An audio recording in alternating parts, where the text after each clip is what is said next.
کبھی بھی اپنے آپ کو ایسی بحث کے اندر شامل نہ کرنا جس کا نتیجہ بے ادبی تک پہنچتا. سارا دین حضور کی محبت کا نام ہے، سارا دین ادب کا نام ہے. اور اقبال علیہ رحمہ کا یہ شعر میں کئی مرتبہ آپ تک پہنچا چکا ہوں. دین سراپا سوختن اندر طلب، انتہائش عشق آغازش ادب. طلب محبوب میں تڑپنے کا نام دین ہے. ادب سے شروع ہوتا ہے، عشق پہ ختم ہو جاتا ہے. جو دین ادب سے شروع نہیں ہوتا اور عشق پہ ختم نہیں ہوتا وہ دین دین ہی نہیں ہے. وہ دین مقصود شریعت نہیں ہے، وہ دین مقصود الہی نہیں ہے.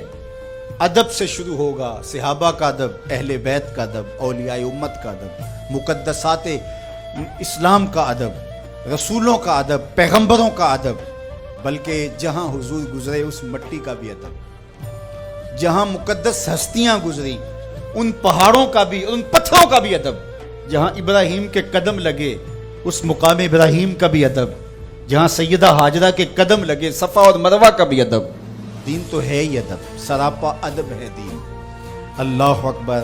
اور اگر نگاہ ابو بکر نصیب ہو جائے تو اقبال کا ایک لہجہ اور دیکھیے. معنی حرفم کنی تحقیق اگر، بن غریبا دیدہ صدیق اگر، قوت قلب و جگر گردت نبی، از خدا محبوب تر گردت نبی. ایک لمبی گفتگو ہے جس کے آخر میں یہ اشعار بیان ہوئے. معنی حرفم کنی تحقیق اگر، میری گفتگو کو اگر تو تحقیق کر کے بھی دیکھ لے، بن غریبا دیدہ صدیق اگر.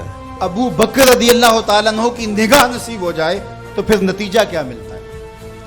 کہا کہ قوت قلب و جگر گردد نبی، از خدا محبوب تر گردد نبی. جگر کی قوت بھی نبی بن جاتے ہیں اور دل کی قوت بھی نبی علیہ السلام کی ذات بن جاتی ہے. حریم قدس میں بھی پہنچیں گے، بارگاہ ازدی کا قرب بھی نصیب ہوگا، وہاں بھی آپ کو نبی یاد آئیں گے اور حضور کو سلام کریں گے. حضور یہ در بھی آپ کی چوکھٹ سے ہی نصیب ہوا ہے.